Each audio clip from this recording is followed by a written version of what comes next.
From the weather team you can trust, here's meteorologist Kayla Smith. It's a pretty decent day out there today in western New York. We've got more sunshine than we had yesterday, more blue sky.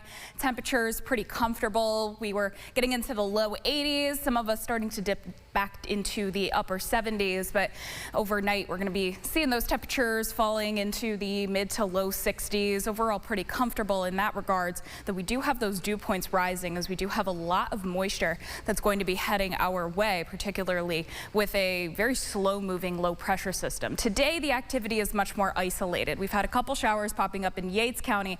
Otherwise, our region has stayed relatively dry. Yesterday we had a very thin ribbon of moisture that was able to get some slow moving showers going, but we haven't had that same luck today. But we're going to continue to see the jet stream pushing more moisture into our area as this high pressure system at the mid levels is over the south central United States for the next couple of days. Everything has to ride around that, and you can see how it's going clockwise around that high pressure system, and it pushes a decent low pressure system that sticks around for a while to the east of the Great Lakes as we go into the middle of the week. So as it approaches, we've got a couple of isolated showers and thunderstorms in the forecast for tomorrow in the afternoon and early evening hours.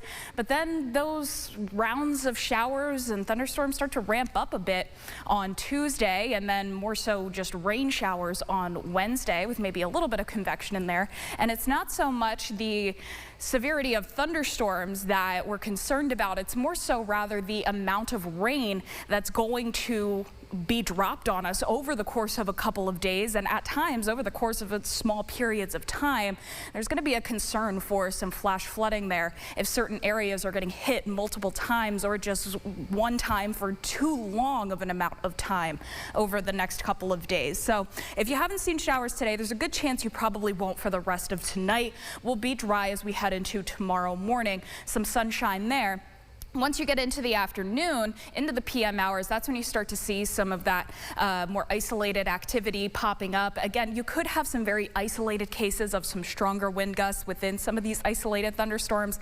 But in general, the biggest concern over the next couple of days is going to be the amount of rainfall that we get, the heavy rains that come within some of these isolated instances of showers. So our temperatures otherwise, if you're not seeing any rain, could be getting into the mid 80s, something a little bit warmer than we've had over the past week or so. We've been fairly below average. We're kind of going to continue to be below average through the rest of July, with August starting next weekend. So things will calm down once we're heading into late Monday night and very early Tuesday morning, but then we'll start to see the rounds of showers as this low pressure system rotates over us. So we'll continue to see these things kind of popping up. Again, not too strong in terms of thunderstorm activity, but heavy rain showers, multiple rounds of that continuing into Wednesday. Now notice this big plume of moisture that right now is situated to be to our west, but there's a decent possibility we see that coming further to the east. Now I don't want you to harp on specific numbers in specific locations at this time, but we have the potential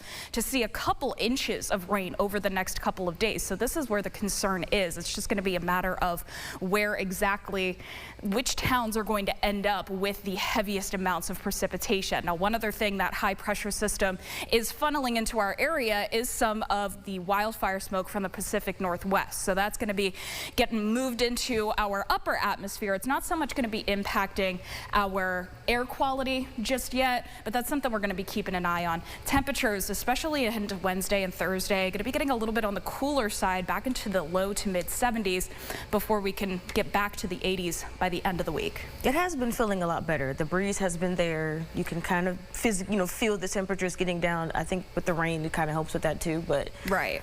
But it is going to start to get a little bit more humid over the next couple of days with that moisture coming in. Lots of potential for rain. It's not going to be a great start to the work week. No, but at least, we go into the new month and the weekend, so you can kind of sit in your house, what's the word I'm looking for? Regenerate. There you go. Yeah, there we go. For the new month.